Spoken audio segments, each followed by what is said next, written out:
আসসালামু আলাইকুম প্রিয় দর্শক, আমার চ্যানেলে নতুন আরেকটি রেসিপি দেখার জন্য আমন্ত্রণ জানিয়ে শুরু করছি। আজকের রেসিপি কাঁচা আম দিয়ে জ্যাম বা জেলি তৈরি। আমরা তো বাজার থেকে প্রায় সব সময় জেলি কিনে খাই, সেই জেলিটা কতটা স্বাস্থ্যসম্মত সেটা তো আমরা কেউ জানি না। তো সেটা যদি আমরা বাজার থেকে না কিনে বাসায় তৈরি করি সেটা কিন্তু সবচেয়ে বেস্ট। তো আজকে সেজন্য আমি জেলির রেসিপিটা সম্পূর্ণ দেখানোর চেষ্টা করছি। আশা করি ভিডিওটা আপনাদের ভালো লাগবে। ভালো লাগলে পাশে থেকে লাইক কমেন্ট শেয়ার করবেন। আজকে আমি জ্যামটা তৈরি করব কোনো রকম জেলেটিন ছাড়া। তো তার জন্য আমি এখানে কয়েকটা কাঁচা আম কেটে টুকরো টুকরো করে ধুয়ে নিয়েছি। এবার কাঁচা আমটা আমি একটা প্যানে দিয়ে দিলাম আর দিয়ে দেব 4 কাপ পানি। আমি এখানে 2 কাপ আম দিয়েছি, সেজন্য আমি এখানে 4 কাপ পানি দেব। প্রতি 1 কাপ আমের জন্য 2 কাপ পানি দিতে হবে। যদি তোমাদের কাছে এই মেজারমেন্ট কাপটা না থাকে তাহলে যে কোনো বাটি দিয়ে মেপে সেই অনুযায়ী পানি দিবে। তো সামান্য লবণ দিয়ে দিলাম। এবার আমটাকে আমি ভালো করে সিদ্ধ করে নেব। এই আমটাকে একটু সময় নিয়ে ধৈর্য ধরে সিদ্ধ করতে হবে। এবার ঢাকনা দিয়ে ডেকে বলক ওঠা পর্যন্ত অপেক্ষা করব। এবার ঢাকনাটা উঠিয়ে নিলাম।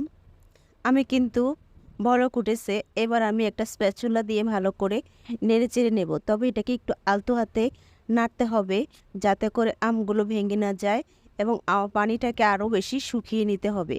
আমটা কিন্তু এখনও আমার পুরোপুরি সিদ্ধ হয়নি, এটাকে আমি আরও কিছুক্ষণ সিদ্ধ করব।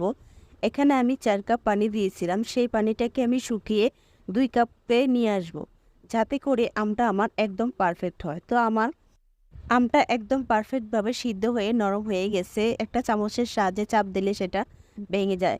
এবার আমি একটা ছাঁকনির উপর সেকে আমটাকে আলাদা করে নেব। এখানে আমার আমের কোনো দরকার নেই, আমার এখানে আমের পানিটা শুধু দরকার। তো আমি চেপে চেপে আম থেকে পানিটা শুধু বের করে নেব। এই আমটা কিন্তু ফেলে দেওয়ার দরকার নেই, এটা দিয়ে কিন্তু সহজেই চাটনি তৈরি করা যায়।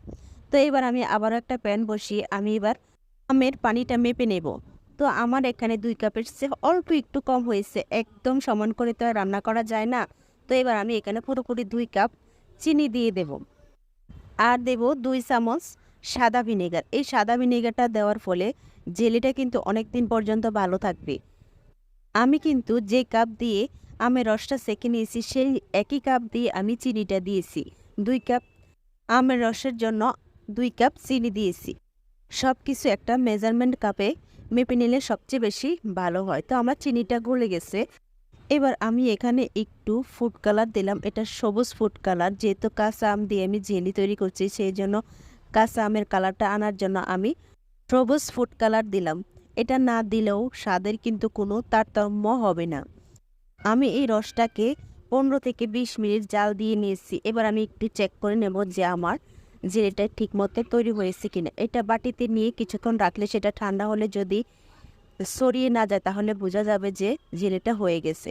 তো আমারটা দেখো ছড়িয়ে যাচ্ছে না, তার মানে আমার জেলিটা হয়ে গেছে। এবার আমি আগুনটা বন্ধ করে এই গরম অবস্থাতে একটা জারে ঢুকিয়ে নেব। ঠান্ডা হলে কিন্তু এটা ঢুকানো একদম সম্ভব নয়, কারণ এটা জমে যাবে। তো সেই জন্য আমি একটা জেলির কাপে এটা ঢুকিয়ে নিচ্ছি। তো আমার বাকি কিছুটা রয়ে গেছে, সেটা আমি আপাতত একটা বাটিতে ঢুকিয়ে নিলাম। এটাকে আমি একটু ঠান্ডা করে নর্মাল ফ্রিজে আধা ঘন্টার জন্য রেখে দেব, এবং আধা ঘন্টা পর ফ্রিজ থেকে বের করে তোমাদেরকে দেখাবো যে এটার কী অবস্থা। দেখো এটা কিন্তু দেখতে খুবই সুন্দর হয়েছে এবং একদম পারফেক্ট হয়েছে। তো আমি এবার একটা পাউরুটির মধ্যে লাগিয়ে নিচ্ছি, যেহেতু আমার বাসায় সবাই পাউরুটির মধ্যে জেলি খেতে খুবই পছন্দ করে। আমরা সব সময় বাজার থেকে কিনে আনি, কিন্তু এবছর আর বাজার থেকে আনা লাগবে না, আমি ঘরে তৈরি করে নিয়েছি। তো তোমরা অবশ্যই আমার ভিডিওটা যদি ফলো করে জেলি তৈরি করো তাহলে একদম ঠকবে না। তো ভিডিওটা যদি ভালো লাগে অবশ্যই একটা লাইক কমেন্ট করে আমার পাশে থেকো। আজকের মতো বিদায়, আল্লাহ হাফেজ।